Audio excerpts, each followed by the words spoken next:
bakanga Satan babwaka kayena bisika bikauki melendi na tongo bitumbe zongiliso na quartier le même Satan zongiliso oh bala ba veiller église ezaka dimanche le comme chaque jour ata école primaire bazo congé bana 16 ans bazo kende veiller ah mama na ngai bana mabali 2012 année de miracles ozoteka makala 2013 année de miracles ozana makala 2020 on dit malisus tozo nourrir mamandian yaya lisolo ya somo ya pasi pe mawa tokantarango lokola maseki nzoka ezalaka makambo ya solo yaya soki okei na wenze salaka attention tokomi na ntango ya basine nzoka nde basine na basine ezalaka na ndenge na yango yaya makambo mosusu osalaka na vie okoyeba te okotika mutolo libanda okotika libumu libanda oyebi te conséquence nini ezali nango okolia eloko oyebi te eloko nini ozali kolia ya tokei awa na pointe noire epesi ngai mpasi ya kosakana te lisolo ya mama Meta soki mpo olingi obengi ye Tantine Meta. Mama Meta na pointe noire afandaka na quartier Saint-Bernard. Mama Meta akei kosomba nyama zamba na grand marché ya pointe noire nzoka nde likolo ya cure-dent ataki cure-dent na munoko batekelie musuni ya mutu ayebaki ndenge nini ke batekelie musuni ya mutu ya misuni msutoliaka ozolia musuni oka makasi o musuni makasi boye ndenge nini ngombe ya ndenge nini o ntaba o to antilope oyo mpakasa ndenge nini nzoka ezalaka misuni ya bato epesi nga chere du pour lisolo oyo yaya na meli paracetamol avant la banda émission oyo ndenge nini mama Meta yebake batekelie musuni ya mutu likolo ya cure-dent pamba yaya epesi ngai somo lisolo tokolanda yango awa na émission ya lelo kaka na émission oyo yaya tokotalisa yo mystère ya miroir tomonaka mingi na ba boîte de nuit tobete basolo ba boîte de nuit awa ebele na boîte de nuit mpona nini batiaka ba miroir partout na boîte de nuit soki ozali na miroir na ndako na yo il faut salaka attention est-ce que miroir na ndako il faut lalaka polele ndenge wato il faut ofinikaka miroir wana soki oke na ba hôtel mpona nini ba miroir ezangaka te elakisaka nini au juste yaya tokola na mystère ya miroir awa na émission ya lelo yaya il est vrai on me dit souvent que Jésus n'était pas noir. On me les répète qu'il était tout blanc. Jésus était juif, il n'était pas de ma race. Ce que je sais, il mourit pour moi. Lokuta. Jésus n'a jamais été noir. L'heure de la vérité a sonné. On a dévoilé que Jésus était mutu mwindi to loba yango bayokate nana pape ya Roma yemoka devolaki yango Poutine a devolaki yango baye kondimate comme tout ya Elon Musk atie mbongo en jeu pour ba archéologue baluka pena authenticité si Jésus était noir ou il était blanc. Jésus était noir. Pour kolanda yango awa na émission ya lelo affaire pasteur Manzambi Blaise na mwasi na ye na Enis. Na essayé de mama Enis oyo et comme ko zo tournir mususu yaya. Makambu ya Enis et comme ndenge mususu. Na essayé que cette femme est derrière quelque chose et belé ba ndeko pas fisto oza contre moi si on ndenge nini. Qu'est-ce qui ne va pas te na contre yete na episio makambu asali eza malamu te. Il fallait qu'il y a popola poussière akende. Famille Manzambi, pasteur Blaise Manzambi na mwasi na ye Lise Manzambi va porter plainte. Il paraît que Enis en complicité na mutumoko akenaki pour abattre la pasteur Blaise Manzambi na mobali na mwasi na ye poison yaya mutu alingi yo esimbi na ngote ata kosa kiyo ata escroka kiyo ekoma makaboma ekomi ya boma mutu ya boma kabatu azaka intention ya boma azalaka mutu malamu te ndenge ya lesere bino awan mutu azana makaba ko enregistrer batu mutu enregistrer yo suka ezaka nini. Il faut publier non. Ata pili wa enregistrer yo. Akosala tout bombe bana po ba audio wana ezwa valeur. Passe na motema. Tokoyoka yango awa na émission ya lelo. Ba mindele basoko linga suba noir na mboka la bango te. Baloba yango bandakala. Nous aimons les Africains mais chez eux en Afrique, pas chez nous ici. Ba finga rabso marque na mbaka. Ata mutu mwindo na nationalité mais akosala traiter na ndenga ki mutu mwindo wana. Soki tozongi biso na mboka na biso. Otasi oke mundele eko simba makambi asalaka Europe mobimba wana bakozala très bien, États-Unis bakozala très bien, Afrique du Sud bakozala très bien. Tala yo koleka soki biso ba noir tozongi na biso. On va en parler dans cette émission, mesdames et messieurs. Vous êtes beaucoup trop ici. Vous faites trop d'enfants et l'État doit encore s'en occuper. D'accord, madame. On va rentrer. Allez, on rentre chez nous. Désolé, les pensions ne passent plus, madame. Il n'y a plus assez de jeunes pour travailler et soutenir le système. Il y a presque personne, mais où sont Bardella, Zemmour, Hanouna et Sarko? Ils sont tous rentrés chez eux. Eux aussi étaient étrangers. Allez. Les gars, tu as dit qu'on était trop nombreux ici. Venez, on va rentrer chez nous. Nous lâchez pas, s'il vous plaît. Restez. Venez, on va rentrer chez nous. On s'en va, c'est bon. Bonne soirée. Ne nous laissez pas. S'il vous plaît. Mais où sont passés tous les autres, Mohamed, Moussa, Charifi et tout le bazar? Ils sont tous retournés chez eux, monsieur. C'est pour ça qu'il y a presque plus personne ici pour récolter. Mais comment ça? Retournez où? Et mes tomates? Qui va s'en occuper? Ça n'avance pas du tout. On va y passer la journée. On pourrait mettre quelqu'un de plus jeune quand même. Oh, je vous entends, hein. Je fais comme je peux, moi. Les jeunes, ils sont tous partis. Monsieur, s'il vous plaît, il vous resterait du ruban adhésif à 1 euro. Ah, désolé, moi je ferme. Vous pouvez aller chez le français juste en face, mais là-bas c'est 10 euros. Moi, je rentre en Chine. Ah, d'accord. Monsieur, s'il vous plaît, vous êtes le seul fast-food encore ouvert. J'ai très faim. Je veux juste un kebab. Désolé, madame. Je rentre en Turquie. Vous pouvez acheter du bœuf bourguignon pour 50 € chez le français d'en face. Bonne nuit. Mais pourquoi tous les travaux sont en pause ici? Ils sont tous partis, monsieur. Je peux pas construire un immeuble tout seul. Ils vont annuler le contrat. Je suis foutu. Bonjour à tous. Bien le bonjour. Kim Cosmétiques vous présente sa nouvelle marque de soins corporels qui est constituée d'une thym banane, thym caramel et thym métis. Bonsoir ma papa, ma maman. Kim Cosmétique mokonzi ya loposo ayeli bino ba solution ya sika. Ba solution ya sika pona loposo na bino pona ba problème na bino nyoso ya loposo Kim Cosmétique nde solution. Na memeli bino 3 gammes na ngai ya sika. Première gamme ezali thym banane, deuxième gamme ezali thym métissé et troisième gamme ezali thym caramel. Et nga na memeli bino susu ba coffret yango yo pona ba fête. Ba papa bokoko offrir ba mama ba coffret, ba maman pe bokoko offrir pe ba papa ba coffret. Maman Kim Cosmétique donc a memeli bino susu ba produit ya sika. Pour chaque partie ya nzoto eza na traitement na yango ba gommage ya nzoto yango yo genre mususu ya ba gommage ya nzoto yango ya bato baza na nzoto ya makasi po yo telezaka mwa pasi mwa makolo place ya mwindu makasi ou mwa maboko ba coude wana nyoso yango gommage et puis ba coffret ezali awa lisusu ya ba tampon na bato babetami ba tampon me ya sika. Et puis, nous avons un gel douche moussousou, yango, il y a thym caramel, et puis nous avons un gel thym métissé, il y a thym banane. Nous avons un savon et un sika, nous avons un mami, nous avons un poche, nous avons un tampon, nous avons un pébanduta, yango, à la base de tomates.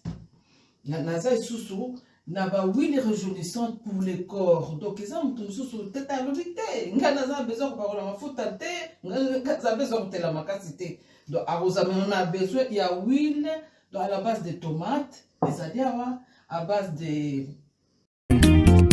Aussi bien limeti pembene sase papa sueno nini babo makamoto na petro te polamba na babola esengi makala yo timabanga Edgar Mvumbi papa na soki osali bongo wana bomi moto bolingo nanga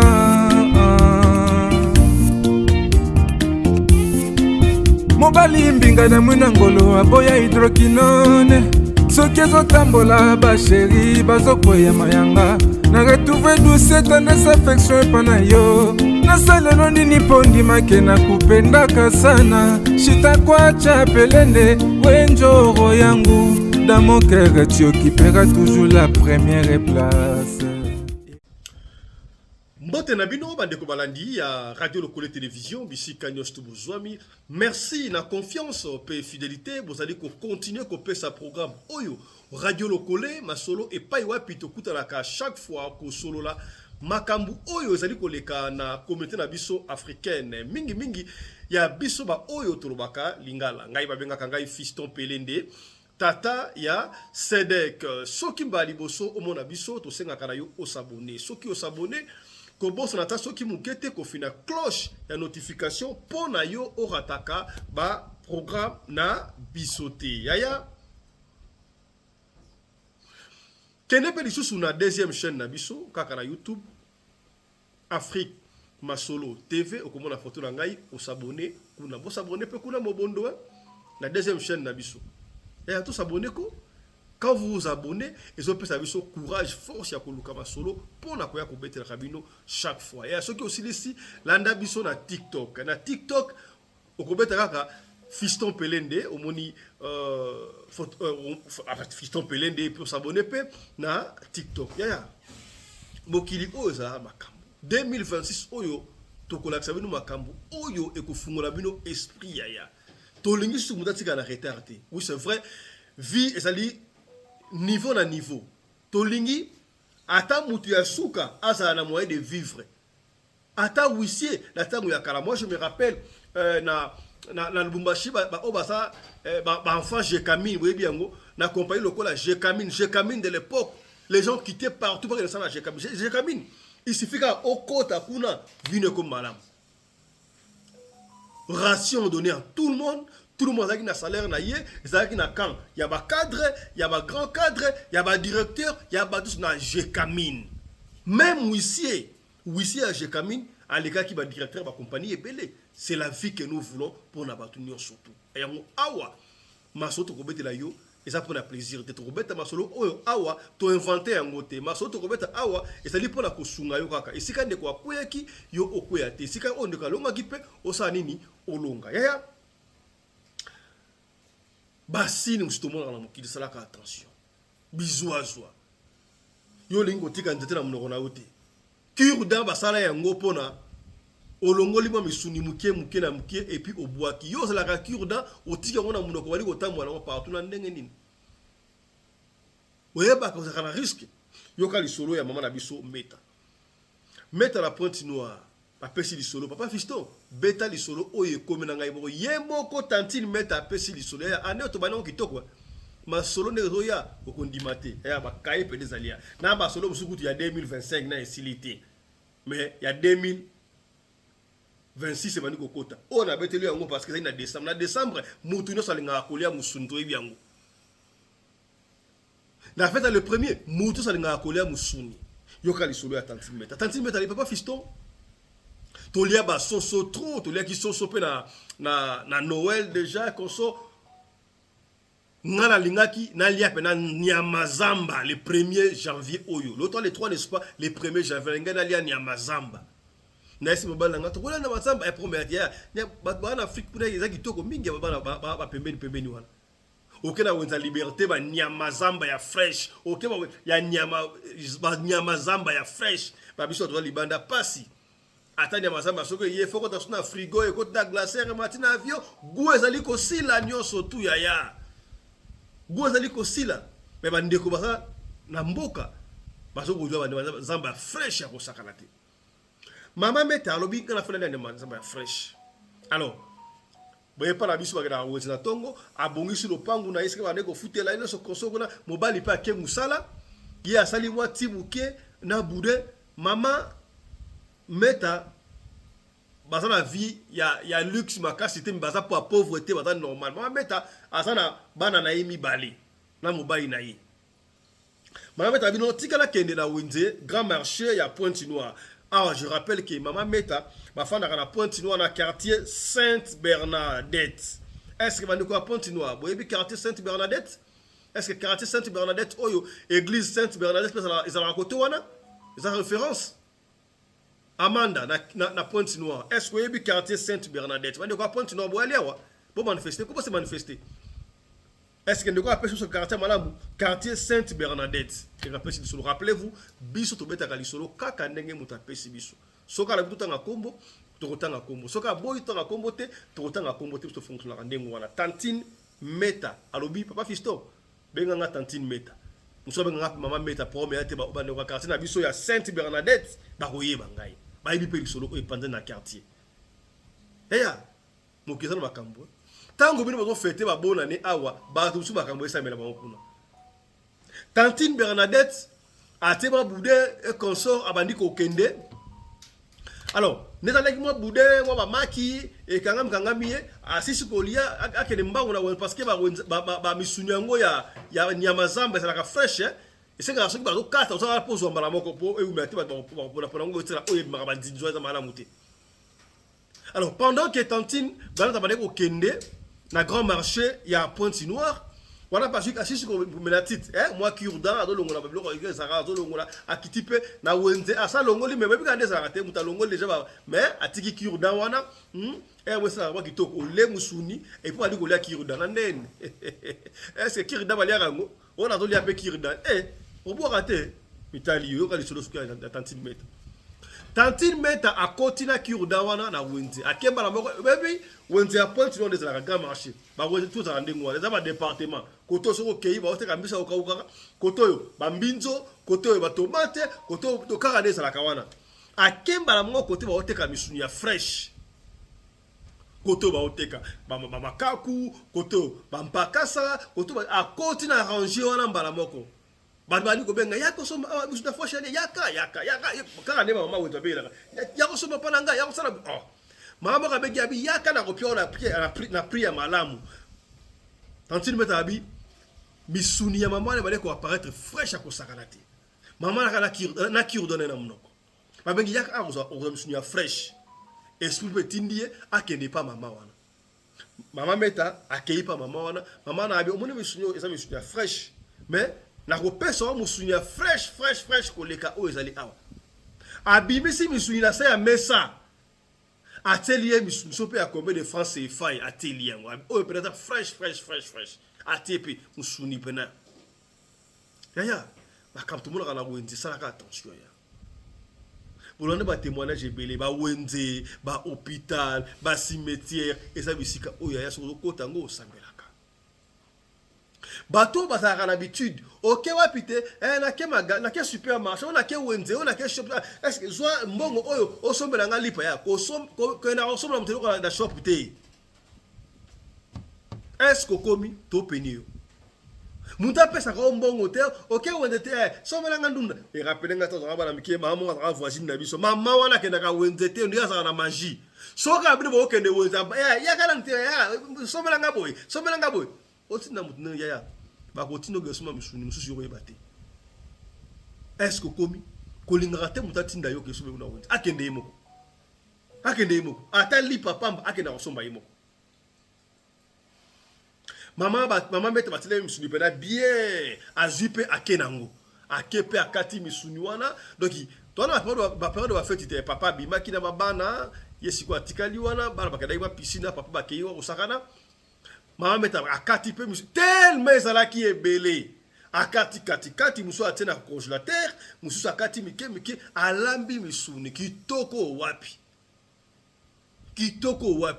mama meta papa fisto nga za kana petit moko boy biso zo lamba bana to mama esa biso mama waki moi so lamba amekaka soupu te zalaka l'esprit ba mo munge koki te kokite soki o meki okoyoka posa kolia bloko wana te lokola ngaki na posa na lia pena nyama zamba ya fresh na mekaka pete mo so papa za wana bana papa meka na soupe koki mais yo eza na basi msusu soki ye aolamba ye boko sabe ko na nzungu te komeko wapi mukia meki ozo meka soupe o ba meka na musuni musuko bana na mena mafumu ya mukeka bena o meka yo ozo lia ozo meka sinon ba lete o mama ndenge nini papa biso to meka soupe te na lamba pena misuni wana très bien ataki ko mosaka na tie mosaka pena bien na servir bien sili na jupe na tena mama na tena kola mesa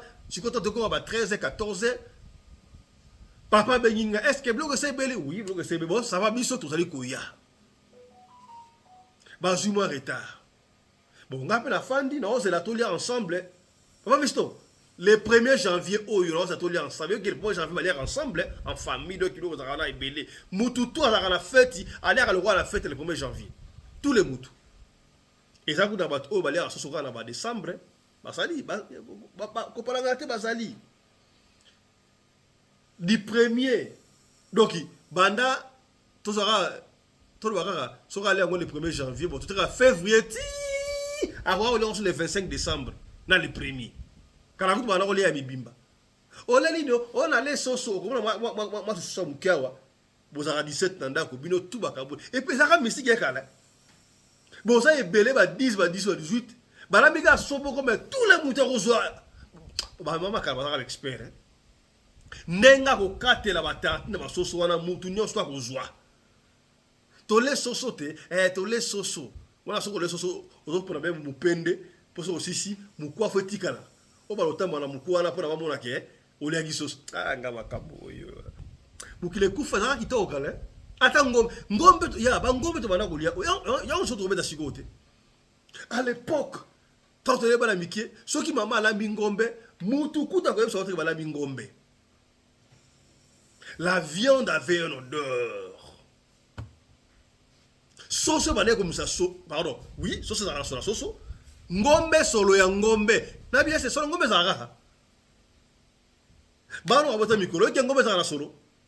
So bana ngombe bela solo pene ya ngombe. Donc à tous les cas, de par bana bazona ngombe et ça la soute.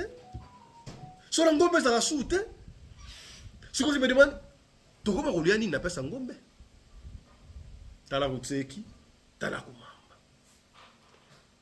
Mama metabina lamba penana nyama zamba ana mosaka papa Fiston okuyoka somo kitoko wapi. Hôtel blanc musulu bezongala. Na fani sur la famille na ngabaya, tous les ensemble, na la moi secret, na rolia moi sandwich mukie.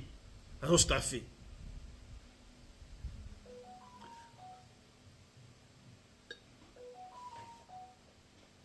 Papa Fiston JSili. La caisse qu'on a frigo, pour frigo on a mis ça congélateur likolo, frigo na seka ndezala. Na fungo le frigo, na juji na bakisi, bon. Par meka na fungo le pêche na congélateur, na tala bo, na tike moi viande à moi mukie, mais zaki moi bele moi mukie. Na fungo le papa Fiston. Viande on a ôté ko tcha na tongo wala evimbi ko munene etondi presque frigo bobimba. Oh, c'est quoi ça? Oh phénomène nino. Viande evimbi wendeni. Viande evimbi wendeni nini? Na kangi. Papa biso na ina cuisine na basani. Na fungoli basani ya kwa mesa misu na kataki misuni wane vimbi et triple ndenge za kaki na basani autour de oh na bangi là ça quel phénomène ça na kena na nzungu tena wana nzungu na funga nzungu boyo oh même chose na benga mbala nga boza wapi auto na zeto ya papa ya mbangu hapa mla zomona na mbona ngoza milinga ya mbangu papa komi boy nini papa ta phénomène na sisi kolamba na va dans la bino na kena frigo na so ji et si moi singa funga constater la funga constater le kolobo na mona musunya ne vimbi ko munene o so bagi musunya zamba wira so bagi musunya zamba ndengi ni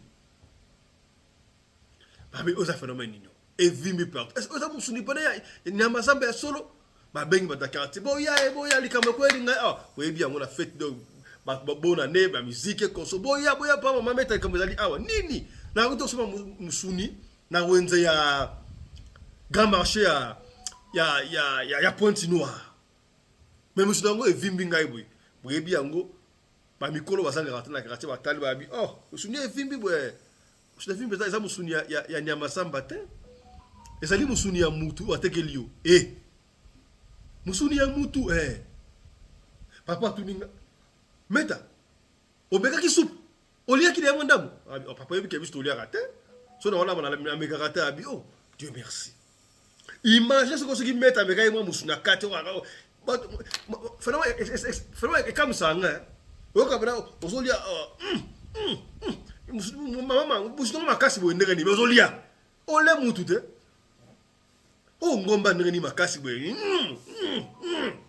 musuna za makasi rotika me mbiebo niebo mbido niango apena bien ndo ozolia musuna mutu batu batondi wana batondi babenga mbura matari mbura kela na pango ngona balambi mutu batu batondi na lopango heureusement biso moto benga kibango mbila tanga ye mbila suba nzungu musuna est-ce que boko yeba esika mama ataki oui bon to okende kuna lobi lobby a l'aider et ça va être le premier l'aider mburamatari bambila na mobali ya mama meta na meta ba na grand marché ya Pointe Noire ba komona mama wana ya quitté afanda ki me ba mbata ka misuni bazali wana mburamatari bambila to luka mama o ateka ate lelo ayete likamunini o mama oyo aotekela batu misuni ya batu na ndenge nini otebe moi je yako somba alobi to mona ki yako somba alobi kasi isa faute na mama ate isa faute yora ba mama wenze ya ba mama teka na wenze o saka attention ba ko za pa misala mabe e bele ba teka na ba mystique o bata otebe na fata mama ate yemo ko na pesa ki ba sinwa ndenge ni mama ko habiter o moi na so na wenze soki omoni na wenze okomi na wenze kota misuni eke cure-dent ataki cure-dent na munoko wapi cure-dent pesaka tout pique pesaka cure-dent ataki cure-dent na munoko kota cure-dent na munoko elakisi ke olinga musuni ya mutu tala makambo siko mitala combien de fois okenda wenze ozala na cure-dent yango te na elino cure-dent tout pique yango osisi kolia yo wana tout pique yango cure-dent ozolongola basalite soko longoli misuni ekangama na minu wana olie obwaka cure-dent yo osi yango otika yango fantaisie na munoko boye bomoni mama meta alota ba cure-dent boye donc okota cure-dent boye na arranger ba oteka misuni ya fresh eza automatique ba ebike oyo kosomba musuni ya moto poza mukile na makambo oui masolo so beta na to beta masolo boy o mwana wala fiction wala baseki ba masolo dans les sumu ya mama la biso nani comment est nani mama meta pour attirer cure-dent boy mon cure-dent mama meta la cure-dent boy na mona ko donc du fait autant cure-dent mona ko boy so ko d'arranger autre musuni ya fresh ba ebike ozolinga musuni ya moto yango wana resekete oh musuni ya fresh o luka yango mama asoki yango na se ya mesa azui apesi yango akei tozali musuna moto donc taka wetenga lisona tala ya bi yango ba cimetière to mona ka no ba ko yibe escalata na cimetière ba ba bukidal ba ju e bembe ba kerango mutu muso akepa nganga ba osenga iro pesa nga mukoya mutu ozongwa okende kana wenze wana bateka ka biloko nyonso tuyo ya il faut yeba ko laisser au moins ba ça ba signe za très pied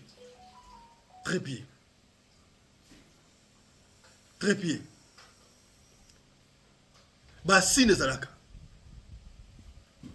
yo so ko ba signe na mokilité okozana difficulté ba moni mama te ta ba fungo ba ndaka ezala ka neboye ya ba ka musupe l'état za complice l'état bi ça pour miate yo so ngona onda ko ya problème te biso ko ya ko lukaye lopi le yo za ki hier so ki pe l'état kenda ki kunaye toi kenda kite tala kutseki tala kumamba mama meta pas visto beta li solo oyo propre ne bato makamusu na vie to yebaka te makabu ekomela kabiso na vie basine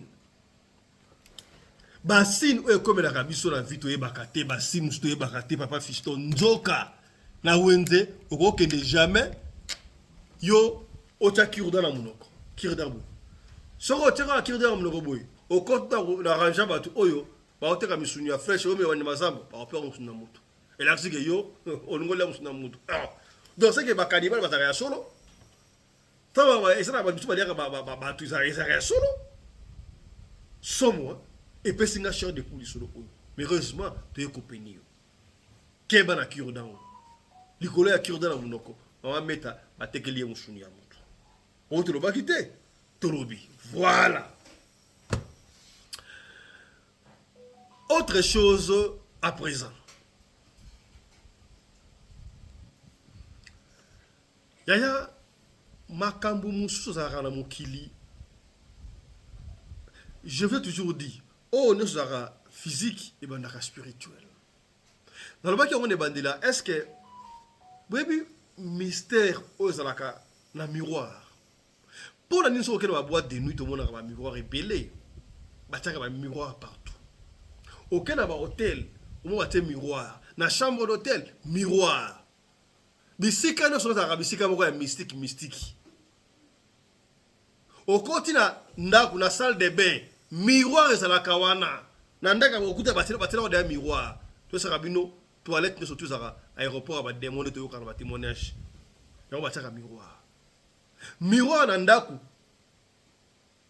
utilisaka yango ndenge nini soki omoni miroir na ndako elingaka kolakisa nini toa l'explication mystère oyo ezalaka na miroir epe ya ndeko oyo tobaki ane oyo tokofungola o misu ti mpona ozwa départ à malamu na vie landa tolanda ensemble nga na bino mystère oyo eza na miroir suivant.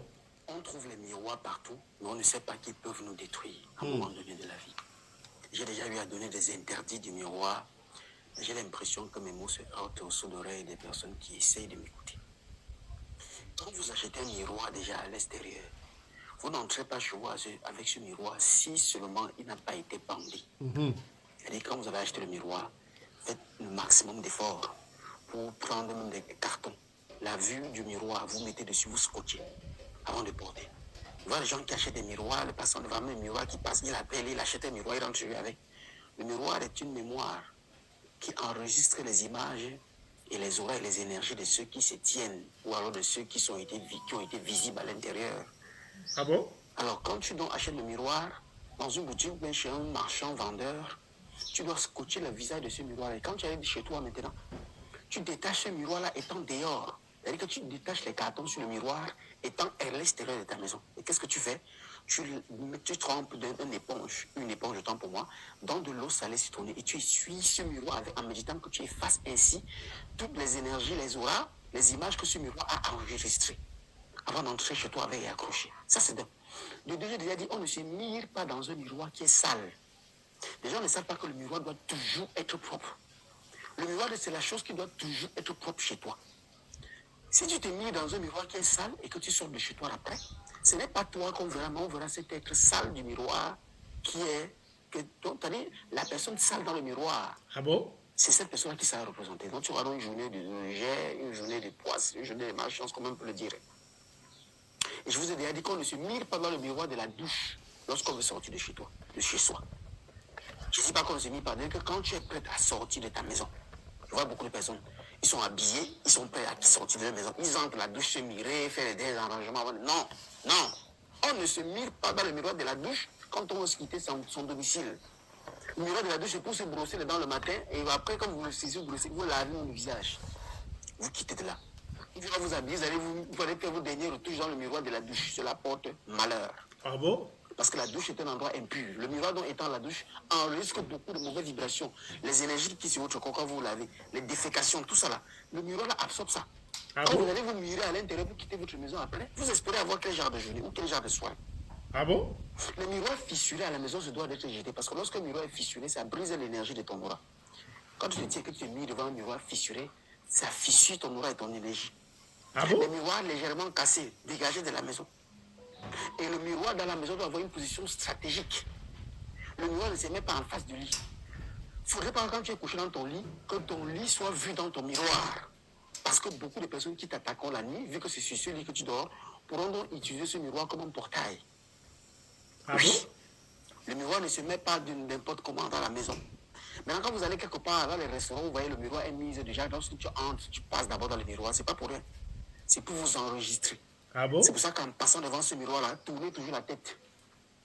Et si vous avez regardé sans le savoir, c'est-à-dire que si vous avez eu à regarder dans le miroir avant de vous rendre compte, méditez dans votre esprit, que vous effacez, vous méditez genre, j'efface mon aura, mon énergie, mon image dans ce miroir. Vous passez avec cette méditation-là. En ressortant, ne regardez plus dans ce miroir. Beaucoup d'instituts de beauté ou je ne sais quoi, de salons et compagnie utilisent ça. Quand vous êtes dans un salon de coiffure, vous coiffez comme ça. Quand vous vous levez, méditez que vous effacez votre aura et votre énergie ainsi que votre image dans ce miroir. On est parti. Parce que dans ce salon-là, on coiffe des démons, on coiffe des gens qui sont négatifs, on coiffe. Quand vous venez, vous vous laissez devant là. Avant de vous lever, faites cette méditation dessus. Sinon, à travers le miroir, beaucoup se sont retrouvés au Bombré. Ah bon? Mais est-ce qu'on connaît ou on ne connaît pas? Si je ne viens pas dire ça aujourd'hui et que les gens comprennent, c'est que c'est très grave. Vous allez voir même certains restaurants, ils ont mis le grand miroir là. Dans un restaurant, mais vous passez là-haut par les miroirs. Voilà, c'est pourquoi. Quand vous partez après, certains gens qui font des pratiques, restent par votre image là-bas, ils font des incantations sur vous. Ça vous attire là-bas. Ils pourraient même utiliser ça pour voler votre âme, même si vous ne repartez pas. Votre image reste. Vous voyez, vous partez en boîte de nuit, parce qu'il y a les miroirs de boîte de nuit et compagnie et tout. Vous y allez là-bas dedans, vous ne méditez pas le mot pour effacer. Hein? Ainsi, votre image dans ce miroir, vous sortez, votre aura reste dans cette boîte de nuit là. Vous allez dans un hôtel, vous avez un miroir qui est là-bas. La première chose à faire quand vous allez dans un hôtel, il y a un miroir là-bas, de l'hôtel, dans la chambre de votre hôtel. La première chose à faire d'abord, c'est quoi? Comme les gens ne marchent plus avec le sel, vous êtes plus que le sel est un organe, c'est indispensable pour la vie. Parce que vu que ça vient de l'eau, et que nous vivons d'eau, et que le corps est constitué d'eau, et que l'enfant grandit dans l'eau, ça a un pouvoir. Mais ce pouvoir de ce sel ne se résume pas qu'au pouvoir en soi, c'est aux paroles qui sont prononcées dessus. Quand vous allez à l'hôtel comme ça, là, prenez même une petite éponge, ou même la serviette de l'hôtel, mettez un peu de l'eau sur ça, avec mettez un point de sel. Là, en partant, quittant l'hôtel, quand vous êtes prêt à partir, essuyez ça avec, dit que vous effacez votre image de là. Le miroir ne s'amuse pas avec, parce que la portée spirituelle, ou la portée mystico-spirituelle du miroir est très puissante. Les gens ne comprennent pas pourquoi il y a des gens qui vont faire des incandescences, aller chez certains gourous, ou que c'est à travers le miroir qu'ils arrivent à faire tous les rites. Vous allez voir certains initiés qui font des chapeaux avec des petits miroirs dessus, vous allez décorer les miroirs. Ouais, c'est pourquoi? C'est pour enregistrer tout ce qui les tente. Avec une image comme ça, par ce miroir-là, quand tu passes à l'intérieur, il peut rentrer chez lui, il te frappe. Quand vous voyez les gens qui portent les chapeaux, le miroir, les couleurs, le miroir, faites attention, c'est les gens qui enregistrent la plupart du temps. C'est une vision. Et en même temps, c'est un blocage. Quand tu le regardes, tu ne peux pas l'atteindre. Parce que quand tu le regardes, ce n'est pas lui que tu vois, mais c'est toi-même que tu vois dans ce miroir. Donc si tu flèches sur lui, ça te prend toi-même. Parce que dans ce miroir, il y a ton reflet. C'est toi qui mets ça sur la vue de face. Pour que si tu essaies de tirer sur lui, dans une flèche mystique, cette flèche retourne sur toi. C'est le but du miroir. Pour ceux qui ont vu un film du passé appelé, c'était quoi là le film? Commando, je ne sais pas quoi, c'était Arnold Schwarzenegger qui tournait ça. Vous voyez, il y a le dernier combat où ils sont dans la salle des miroirs. Lorsque tu tires sur un miroir, ça blesse le démon, le démon choc bandit là. Il y a des choses comme ça qui expliquent la spiritualité du miroir. Il faut que le cerveau s'allume. Lumineux déjà, allume ton cerveau. À très bientôt. Merci beaucoup. Kaya, tu as un mystère à miroir. Tu as la radio, le côté télévision, tu passes à la vitesse supérieure. Tu lignes année autant que Ndi Boye, bisous comme en décembre. Nous faisons quelque chose. Et on a ça, quand la émission est mon côté. Ça, la papa Alexis, ça la Karabundes, à aucun de Moussala, à tirer écouteur, à Zali Koyokata audio. Pour autre, le bar, et ça va être histoire frère. Et dès que son bateau est belé. Et on a aussi tous s'abonner. Il y a tous s'abonner massivement, dans la radio de côté télévision. Et puis tu partages. Tout le bar, chaque fois, ceux qui sont là, ou est sous-guilloté, et koki ko sungande komoko songolo, et sikamoko. Pakala. To beta basolo miroir a ebelé hein. Basolo ba miroir, to beta basolo ba miroir ebelé awa. To beta yango.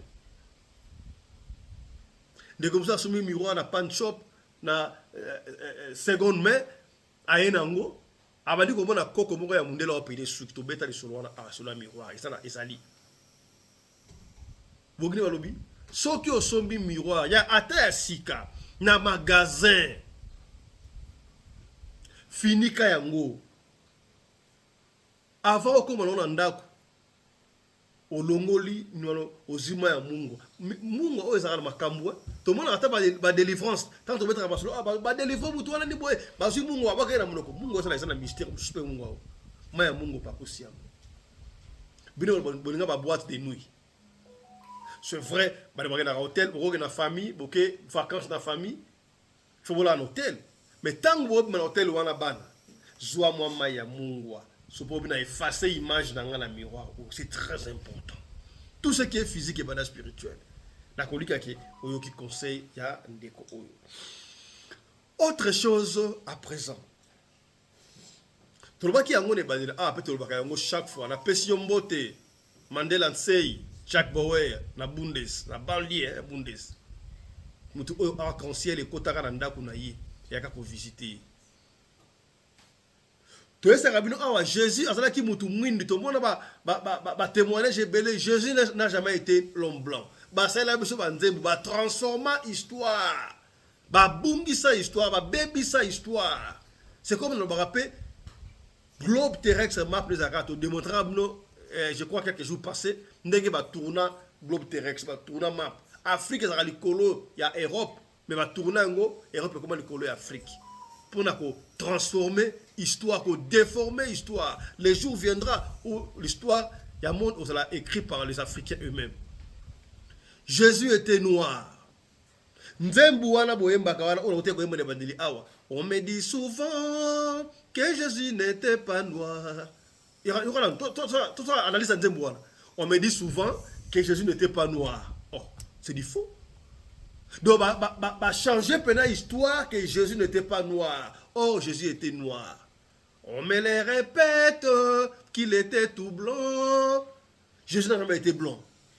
Jésus était juif. Oui. Vrai juif faisait noir. Il n'était pas de ma race. Non. Jésus était de ta race. Jésus était noir. Mais c'est que je sais, il mourit pour moi. Oui, il est mort pour nous. C'est vérité. L'heure de la vérité a sonné. T'as la radio le coller. Ça n'a pas plaisir. Papa fait une histoire. Oui, il y a une histoire. Nous lisons.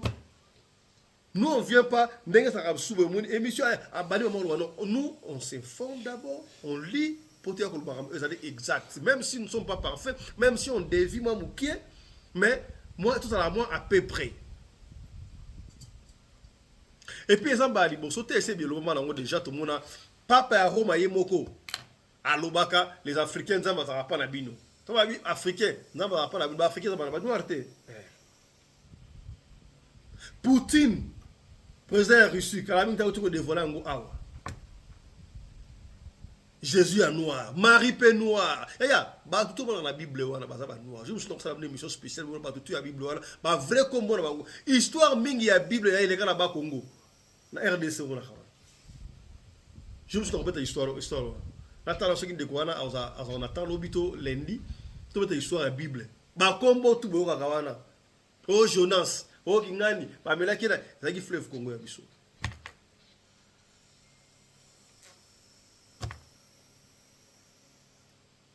Elon Musk attaque mbongo en G, a pesi ba archéologue, ba to ba étudier ramikua, ba tamambu ya kala, ba tale ya solo ce qui Jésus azaki na Rastin. Ici je vous dis Elon Musk ka aux États-Unis, Elon Musk aux États-Unis. Ba yebi ka Sud-Africain. Attends Sud-Africain. Ba uta du Zimbabwe, ba yebu, allez, papa des millionnaires, to ba kenda ba ko les États-Unis consort. To mettre ma solo art. Ba noir rebelle ba yungula bango akomisa bango mindele. Est-ce que so la di bango ba Elon Musk ba mindele te? Ba noir te. Ba Poutine wa côté ba noir, to belé ba ça ba noir te. On a encore réécrit l'histoire, vidéo et bimi. Ba sali ba étude. Na otika bino moi sérieux muketo na bango ensemble na bino. Bomona ke Jésus était noir. On veut découvrir ça. Tout na ensemble ngai na bino. Suivant. Préparez-vous à découvrir une vision totalement nouvelle de Jésus-Christ, soutenue par la science et l'archéologie, qui changera à jamais l'histoire, telle que nous la connaissons aujourd'hui. Vous ne devinerez jamais la vérité choquante qu'Elon Musk a révélée. Dans une étude médico-légale révolutionnaire, Musk et son équipe d'experts ont mis au jour des siècles de biais occidentaux, dévoilant un Jésus qui n'a rien à voir avec la figure pâle des vitraux. Cette reconstruction stupéfiante, et les preuves historiques qui la soutiennent, pourraient réécrire tout ce que vous croyiez sur l'apparence du Messie. Le mythe du Jésus blanc, traditionnel. Pendant des siècles, les populations occidentales ont grandi en imaginant Jésus comme un homme grand, mince, à la peau claire, aux cheveux longs et ondulés, et aux yeux clairs. Mais cette image du Jésus blanc ne provient ni de la Bible ni de faits historiques. Elle a été façonnée par des artistes européens et des puissances coloniales, qui ont projeté leur propre culture et leur apparence sur les figures religieuses. Avec le temps, cette représentation est devenue la norme, et peu de gens ont remis en question sa pertinence. La réalité est que Jésus est né à Bethléem et a grandi à Nazareth. Ces lieux se trouvent au Moyen-Orient, une région où les habitants ont généralement la peau foncée, les yeux sombres et les cheveux bouclés. La Bible, d'ailleurs, ne décrit jamais l'apparence physique de Jésus. Il existe même un passage révélateur dans les Écritures où Judas doit désigner Jésus aux soldats, ce qui suggère qu'il ressemblait à ses disciples. S'il avait été le seul homme blond et à la peau claire de la région, il n'y aurait eu aucune confusion pour l'identifier. Cette image répandue mais trompeuse du Jésus blanc a aussi servi un objectif politique. À l'époque coloniale, un sauveur à l'apparence européenne était utilisé pour justifier l'oppression et les conversions forcées à travers le monde. En présentant le Messie à leur propre image, les colonisateurs cherchaient à se positionner comme des élus ou des êtres supérieurs. Pendant ce temps, des communautés locales comme celles d'Éthiopie, d'Égypte ou de certaines régions d'Asie continuaient à représenter Jésus avec des traits plus foncés, mieux adaptés aux populations locales. La science moderne confirme aujourd'hui que le Jésus blanc est un mythe. Dans une étude technologique de pointe, une équipe de chercheurs a utilisé des crânes datant de l'époque et du lieu de vie de Jésus, puis a appliqué des méthodes d'anthropologie médico-légale pour reconstruire son apparence possible. Leurs conclusions décrivent un homme aux cheveux courts, foncés et bouclés, à la carrure robuste, quelqu'un qui pouvait facilement se fondre dans la foule de la Galilée du 1er siècle. Cette image est à des années-lumière de la figure aux longs cheveux que l'on retrouve dans la plupart des œuvres d'art religieuses. Remettre en question le mythe traditionnel du Jésus blanc peut être libérateur. Cela permet aux gens de reconnaître que Jésus n'était pas européen, et que la foi devrait rassembler des personnes de tous horizons. Ce changement offre aussi aux croyants de différentes cultures la possibilité de se reconnaître dans le christianisme. À mesure que de plus en plus d'églises et de communautés adoptent et partagent ces représentations fondées sur l'histoire, elles ouvrent la voie à une compréhension plus profonde et inclusive de qui était vraiment Jésus, et de ce qu'il représente encore aujourd'hui pour des millions de fidèles à travers le monde. Contexte historique. De l'ancienne Bethléem au débat moderne, l'image de Jésus-Christ repose sur un contexte historique bien plus complexe qu'on ne l'imagine. Au 1er siècle, Jésus est né et a grandi dans une région où les gens avaient généralement la peau foncée, les yeux bruns et les cheveux bouclés. La Bible ne décrit jamais son apparence physique, laissant ainsi la porte ouverte à des siècles d'interprétation artistique. Les premiers croyants, selon les régions du monde, représentaient Jésus selon les traits qui leur semblaient naturels. Les Éthiopiens, par exemple, le montraient avec des traits africains, tandis que d'autres peuples du Moyen-Orient lui attribuaient des caractéristiques correspondant à leur propre région. Avec le temps, les artistes européens ont commencé à peindre Jésus comme un homme grand, pâle, aux cheveux clairs. Une des raisons en est que les mécènes de ces artistes souhaitaient que l'art religieux reflète les idéaux de beauté locaux.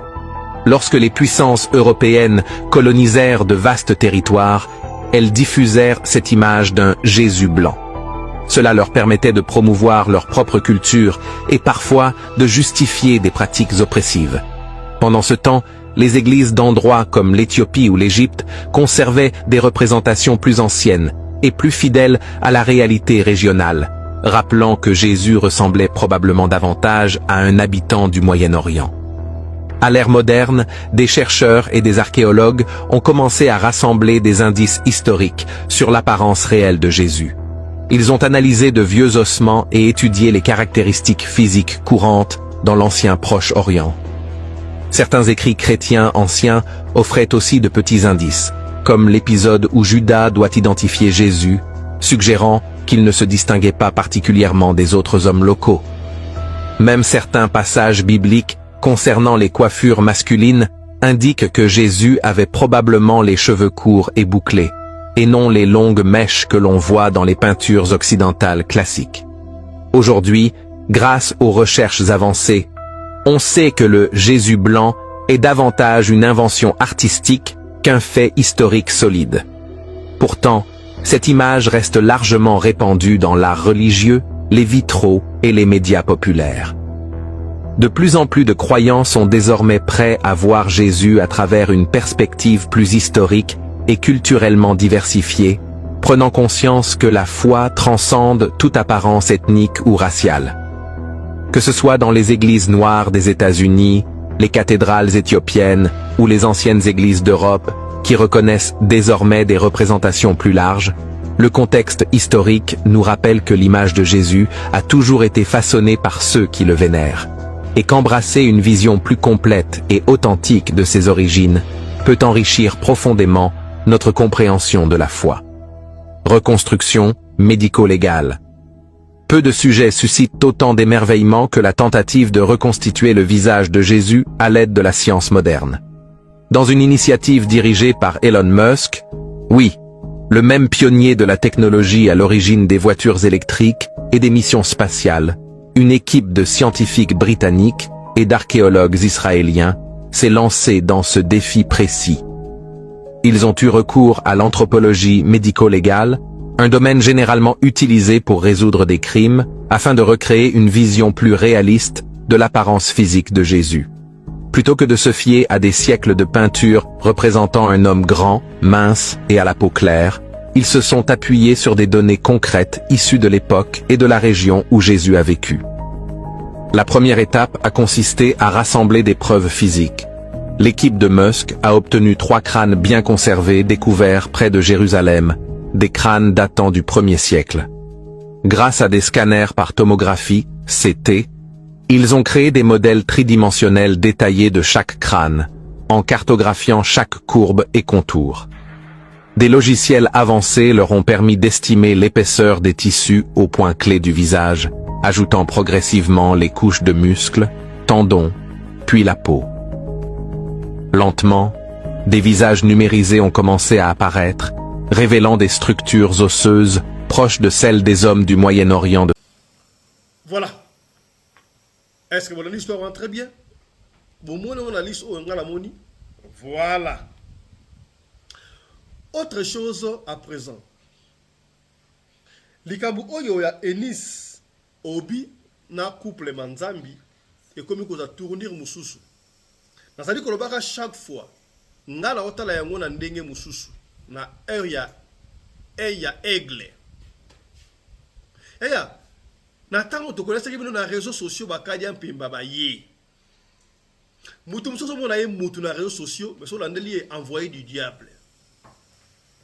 Est-ce que moi si Oazaï la seule fille Oyo Azala dessus? Azaï la seule fille Oyo on marie à Linga? Yo d'abord tango ozoke Olinga mobali ya mutu. Mibali e belle so ba mutu na porte ba poto ne so tuba lo barani kuna. Bakosa te ngala moi stanga to divorce azala moi cité bakosa rande ngwa e belle. Oye bien moi rande ngwa. Musu ba ko voter na moi sinanga ina ngara moi sinanga me yo pesa na ka wana. Aye bien OK mobali wazo linga so mobali ya mutu. Mais mi pesi. Tant yo benga ke ba escroquer pas pasteur. Ba escroquer na ndeni. Ba escroquer na nis na nini. Yene mtanye que escroquer moi c'est pasteur te. Est-ce que hier ba ki lise manzambi te? Aye ba lise manzambi. Lise manzambi aye ba ni asa pa mbat o basa very hot na réseaux sociaux. Et puis lise manzambi aye ba ni ko le cahier. Bah mensonge avec la non non, j'ai pas compris, la femme je la connais pas, elle m'avait bloqué. Oh, Lise a bloqué, on n'est pas ébioté. Yo nom de Lise. Té. Chers amis, voulais-je dire, ne croyez pas que ceux qui parlent moi je suis à l'Obumakambo, que ça a raison, non. Marabuto le bien à mon kotanga ite. Ce que analyse moko, vous allez voir. Il y a un appel on doit mouker bon, puisque tu as ma fiche, tu as des fois tu as fouetter la porcherie puis on remonte hein, on remonte. Ça va à la radio collecte. Mon père allait jeter un coup d'œil et puis on remonte pour la recadrer maintenant en Arabie. Qui vous dit que tout ce qu'elle dit là c'est vrai ou c'est faux? Namasonde appelle ça il paraît à ça vocal. Ayemba nzeba papa yemba mais faites ça la matin d'après ma histoire on assure na ndenge to comme histoire que Manzambi a pas à mettre au sakarate na Angola à vivre la vie normale pasteur Mansoki bon on a benga ba frère Blaise Manzambi na Angola ça la vie normale ya mutu ambongo d'après pour ma témoigner c'est bari belé na vidéo na mtakali zali ezako bon botika Vous êtes sûr que à personne va sombrer un iPhone, à sombrer là ba biloko ba casse ndengwana, allez, faites ça la matin, vous êtes sûr? Pourquoi on n'a pas parlé de ça? Vous croyez que si elle n'a pas honte, elle dit que non, j'ai goûté la pipe et qu'on sort la salle vocale, mais à bon que faites ça la main. Beaucoup de marabouts le ça ce sont des mensonges. Alingaka yeba, mais si quoi yeba, nation na bateau na mis soit aigle, ba vrai mibali intellectuel, bateau na bongo normal. Moi je suis à gâcher finaye. Ceux qui va conseiller qui est à l'oba, batna qui na dengue mabe. Marie misamba manzembo. Et ça rend ceux qui au quoi au saïdine hôtel au popoli au kei.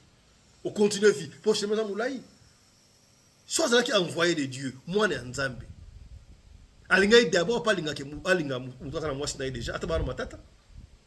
Ceux qui mettent si là qui déjà sa famille va promettre non na moi sinaï aussi là. Yo yé. Ça les périsou muto muto bala muté. On s'en a géré. Ce n'est pas elle au moins si mon pas bisé que au Dieu awa agent on bali à moi si mon. Croyez-vous qu'il y a pas de Manzambi ou Ayebani? Yé, moi, je suis Enis. Alana Mbala va te soutenir. C'est ça que vous croyez? Alors, bien, on te point. Pourquoi est-ce que c'est accroché dans Manzambi? Parce que Manzambi Ayebani, n'est-ce pas? Ah, ça n'a pas combo. Ah, bah, il y a une vidéo très bien. Mais qui va parler de Ndaïba, il y a une vidéo qui été. La chose est Enis. Il y a une Enis, oh, Ayembaka. Là, tu as un Ayembaka, tu as un sous. Oh, tu souhaites. Oh, ça n'a pas. Ce qui a sur la guerre qu'on dénonce dans malam, pourquoi on dit qu'on ne pas délire? Ah, soit ice cream en français c'est quoi? Yogourt, yogourt, ceux qui sont yogourt, ceux qui n'ont pas. Ce qu'on lia, alors la service soit délire, mais à te voir Manzambi, ce n'est pas. Elle veut se faire au foie. Alors que non, pour y Manzambi, tu es un ministre d'Angaï. Tu te trompes. Un vrai homme. Homme pénal, veste pénal, qui tourne au Benaboui. Il y a une famille, au veste, il y a une famille. A kati carrière à côté de mariage, mutu arolinge so ya malonga zate. Mutu arolanda eza pona aye pona asakala ka kende. Te. Ba vérité bandi ko bima. Sika ya. Maka musolo ba internet awa ka solo le kuta mais ba ma solo hein. Surtout ba TikTok hein. Ba TikTok ba département. Ba ça département sur ça elle a ma bateau hein. Donc département il y a ils ont ndaka makambo na yo ba so ba un na yo siko vérité yango ba ndiko bibati ki aza good na do kité a foutre la chambre la poto et là tala donc maintenant c'est là si ça makambo ba yele siko bon ba vérité ndiko bim chose grave je ne confirme pas je ne sais pas na habité mais ko ba siko il paraît que et comment qui na complicité à comploter qui na mutumoko pour battre la couple Manzambi poison ça j'ai pas confirmé je ne sais pas mais il y a beaucoup couple Manzambi dans le bango la prédication parce que combien d'engo on a oh mutura pasteur onani yo soko tirer la pasteur ngaba kabode yo kende na mukilo donc ba pasteur ba ozong sanga na chair donc ça là qui eh ba quoi nani ma quoi nani moi c'est quoi nani Mama Blanche surtout tirer Marcelo Gotoyo, il y a qui la chair. À qui répondre à Bissoguna? Eh, tu tirer Gotoyo, allez, Marcelo a qui on a un peu de kilo, ce qui est 50 000 $. Bah, on a chair, bah, pasteur, si ça va, on a chair. Chair, il y a un Zambé, c'est quand Zambé, autre n'a pas la ressemble, on va se faire ma caméra, on a. Car la chair, pasteur Manzambi, frère Manzambi, pasteur de son état, à Kenaï Koloba. Bah, il va tirer les poisons, va porter plainte. Je ne sais pas si c'est vrai ou c'est faux. On suppose que c'est vrai, va porter plainte. Tant que Elis a aucun de kuna. Et donc, les bossous va sengaka, soit pour le Zaranine. Mukandat, yosko mukando dans la montée. Comment on dit? Au moins, on veut que le problème. On veut que le problème.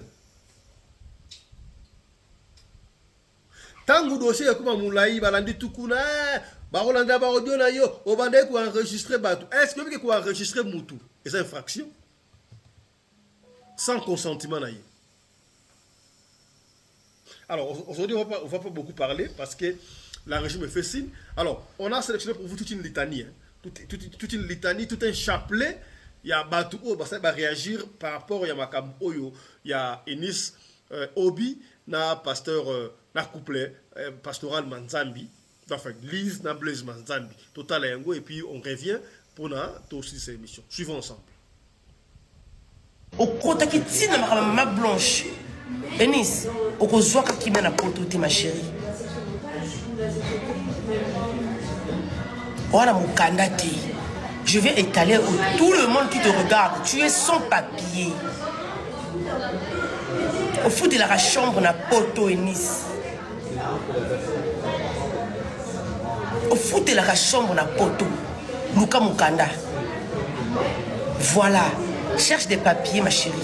Si on dit que tu es fiancé à pasteur, tu veux bien que le pasteur a un mois sinaïe. C'est parce que on est loco, tu as le tchocho, tu as la mot, tu souffres. Tu n'as pas de papier. Voilà. Moi, j'ai jamais senti à cause de la prête Nayo. Parce que je savais que un jour, on a sokolo un jour. Et à un moment, on a ce qui sont. Moi, je suis bien. Pasteur a la lieu fondé ma soro le papa moi no la bota moi na kuta mobimba awapi tata ya mwana na yo oya bota mwana na zapi Bon, moi, on a pas ça. Qu'est-ce que tu en veux? Libal est simité pour mettre. Bisous, ma prometteur sur ma balle, belle ou ma balle bissoté. Libal tout ma prometteur sur ma balle, belle ou ma balle bissoté. Bon, là, le soir, mais ma pasteur a été on a déjà compris que les pasteurs, c'est des faux pasteurs. C'est maintenant à nous de faire attention. C'est tout. On a déjà compris que ce n'est pas les hommes de Dieu. On a déjà compris qu'on est tous pareils. On a compris. Arrêtez de venir victimiser ici. Il faut te téléménager au bino. Pour ce pasteur à l'Igno Boya. Oui, bon, on a mis ça dans ma caméra. On a mis ça au pays. Au fond, il m'a sorti là, il va laisser les réseaux sociaux. Depuis quand même, est-ce que ça va venir? Yo binga nya komba est-ce que quand on a vu na nya balinga balinga ba bibi na téléphone na talon na mawata. Ola muki mutakala mo kenda ko ezate obengi ba mimelo elamba. Yo siko ba peso do somelo na champagne, imbécile, ba pemelo na restaurant. On joue à Soukolila, on n'aurait pas personne, ma belle Omela. Et à risque de travail, je suis votre mère, Naza docteur Nabino. Je suis votre mère. Moto tout awa, ba eskoka enya, moto tout ba eskoka enya, na mokilo. Soyo zo bana kinduma on a poto, pour bien voir en Afrique, vous savez kinduma, vous aurez retrouvé na babana bazanga batata.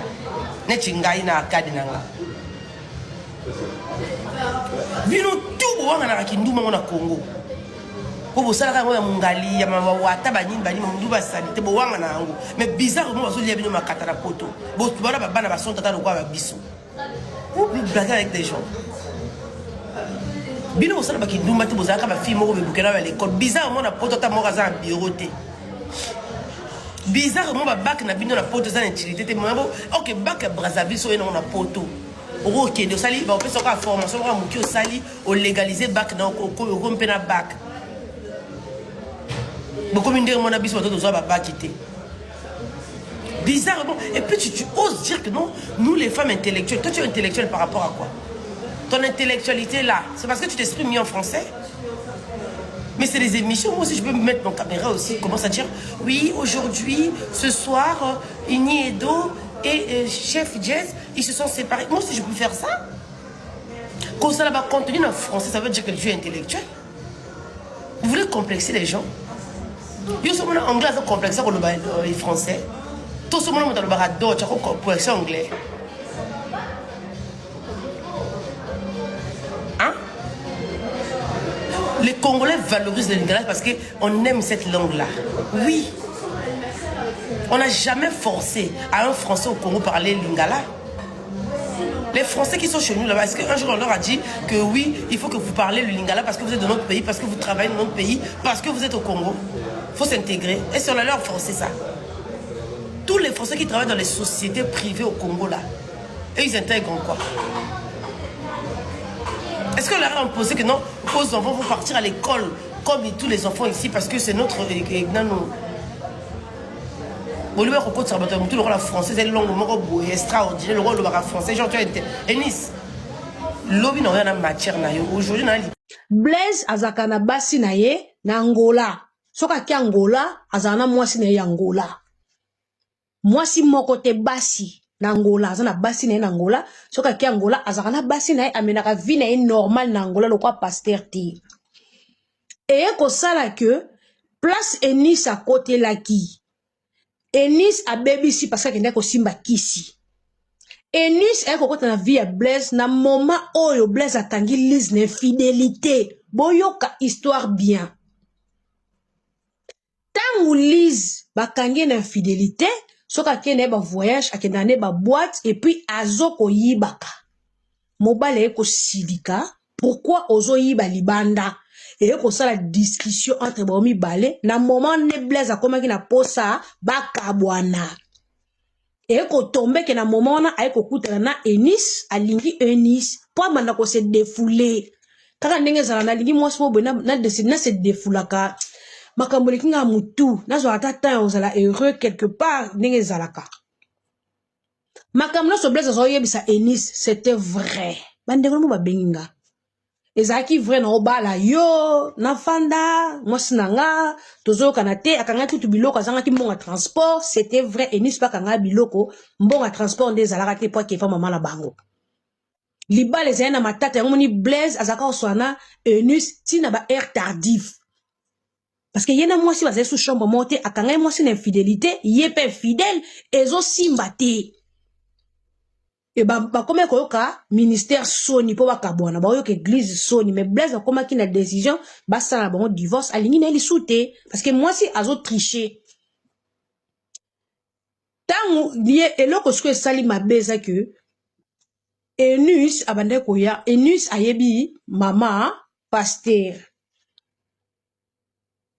si Enis imbécile no mtoko mozo banga Enis kana ke banga Enis azana nani mutana ba jansi mulai lokwa ndoki tout fino nyama si Enis côté sali bêtise que soki Blaise alinga linga fa linga musika ya Enis musika ya Lise akoko linga te muto ayebi Lise non et puis ce qui est grave Enis azaki même ko sala protocole l'église mais Enis ayeba ki mama Lise. Peu importe ba problème, il fallait que kolinga musika ako linga te fi moko boye ayebi pe mama église engé panzana kaka et puis fi nini je suis. Ok, toi tu as ramené l'histoire sur les réseaux, ça fait une tollée et les gens ils restent là en train d'analyser par rapport à tes choses que toi tu dis. Ce n'est pas parce que toi tu vas pas nous dire que tu as couché avec les mecs et nous on peut pas envisager de réfléchir à ça. Donc, si toi, tu l'as pas dit ça, et nous ne savons pas si c'est une vraie histoire ou pas, donc laisse chacun aussi donner son analyse par rapport à tes propos. C'est tes propos à toi que tu as ramené ici et les gens analysent par rapport à ça. Non, alors, oui, Blacos, ce que tu comprends pas, c'est quoi? Mais laisse-moi finir, s'il vous plaît. Oui, je te comprends. Non, je vais te laisser, on va remettre le temps de parole. Non, Blacos, un instant. Mais non, mais tu peux pas me couper la parole, tu me laisses finir. Non, un instant, non, je pense que peut-être que vous me comprenez pas. Non, mais toi, tu me laisses finir d'abord. Toi, tu vas me laisser finir. Toi, tu as ramené une histoire. Quand tu as ramené ton histoire, tu savais bien tout le monde va être là, dessus, et de réfléchir par rapport à tes propos. Tes propos, les gens, ils vont les juger, les gens, ils vont analyser, et laisse-moi finir, s'il vous plaît. S'il vous plaît, tu me laisses finir. Si toi, tu voulais pas que les gens, ils sachent cette histoire ici, tu voulais les garder pour toi-même.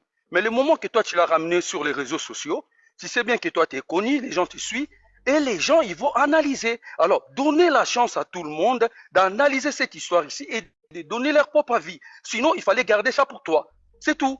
Merci. Après, moi, je vais parler. Est-ce que analyser l'histoire veut dire automatiquement rajouter un déformer et déformer? C'est ça pour vous, analyser l'histoire de quelqu'un? Ok, mais maman Calypso, quand elle est là... Analyser, certes, mais ça ne veut pas dire rajouter ce qu'elle n'a pas dit.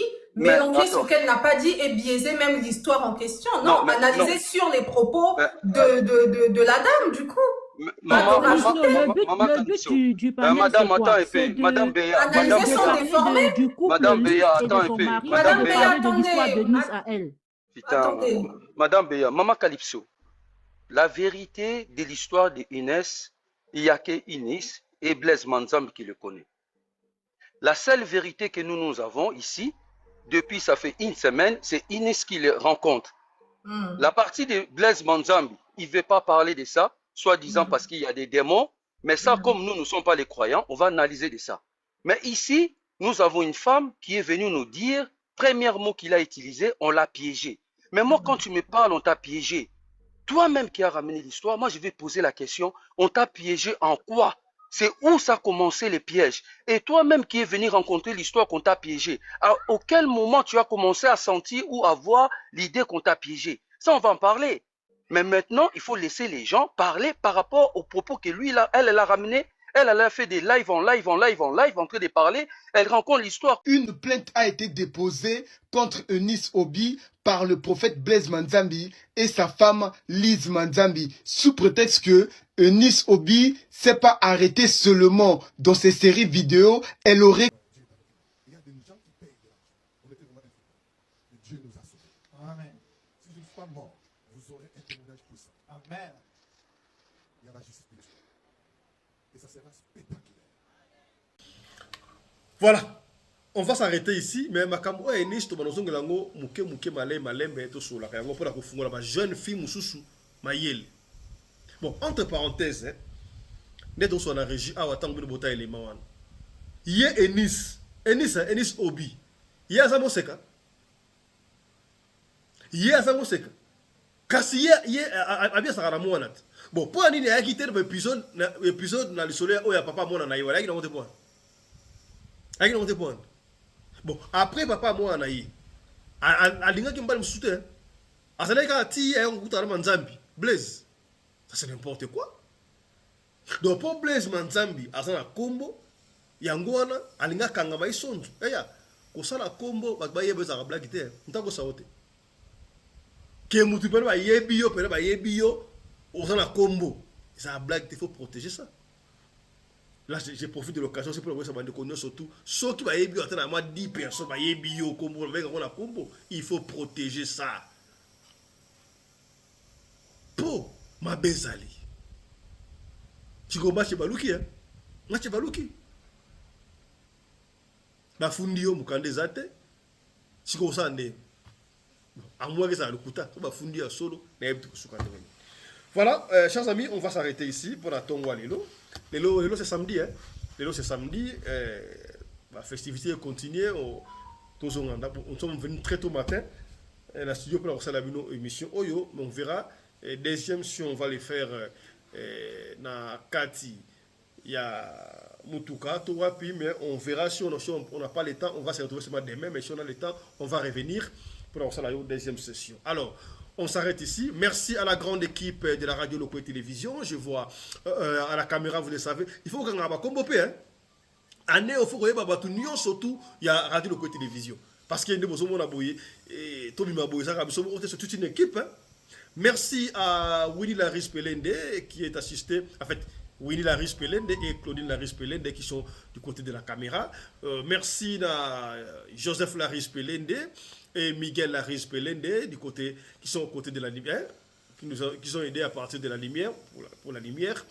Il y a la régie 1 qui est assurée par Chris Laris Pelende et la régie finale et puis la coordination de cette émission a été assurée par Mamarina Laris Pelende, la femme à la taille d'une tige spaghetti, sans courbure ni virage. Est-ce que comme c'est que bien tout que dans le monde surtout oyo on a besoin ya kokota na plateforme ya biso soutien na ba veuve na ba orphelin boko benga biso na numéro na biso ya rédaction yango ezali wana plus 27 61 88 455 plus 27 61 88 58 455 topé on a besoin ya ko pesa biso li solo o bengi so na numéro 1 soko bengi biso ozi biso to ko mutu musamati tikla biso audio to ko beta biso na yo kaka ndenge olingi to beta yango soko olingi to tanga kombo to ko tanga kombo soko boyi pe tanga kombo te to ko tanga kombo te biso saka ndingwana. Mais on peut jamais conclure cette émission ou finir cette émission sans pour autant vous rappeler yaya na commune ya Maluku agence Allo Imo ya papa na biso Gédéon mbote sikazali ba koteka mapangu na quartier Menkao na cité diaspora 20 mètres carrés 20 mètres sur 20 na $4,000 ya pamba ba fête esili to zongeli vie normal ya yo au dépassé ki $2,000 na ba fête sombela bana bilamba sala boy mais est-ce que na mboka osotala kishinga mpemba te eri yango agence Allo Imo terrain ba otekeza à 2 minutes seulement na boulevard central $4,000 au copé à $4,000 mobimba te au pèse $1,000 pamba $1,000 nano aussi acte de vente à crédit ba pèse yo mabele au bandi kotonga ndako ya choix na yo et $3,000 etikali ozo fute yango malembe pendant 8 mois kito côté c'est-à-dire que vous avez $320 quelque chose comme ça par mois kito côté et ya hâtez-vous car ma belle est illimitée to boyo ma belle sili papa fisto liboso na ki ba oteka na $2,000 ya $2,000 degré ba wela ngo sila et comme il y a $4,000 to boyo tango komata $6,500 papa fisto na habitalio yango benga biso rapide to tu en contact na Allo Imo. Voilà, on s'arrête ici. Merci et à tout à l'heure là. Bonne année, merveille. Chap chap et tchara. Osimia limeti pembene sase papa sueno nini baba makamoto na petro te polamba na babola esengi makala yo timabanga Edgar Mvumbi papa na soki osali bongo wana bomi moto bolingo nanga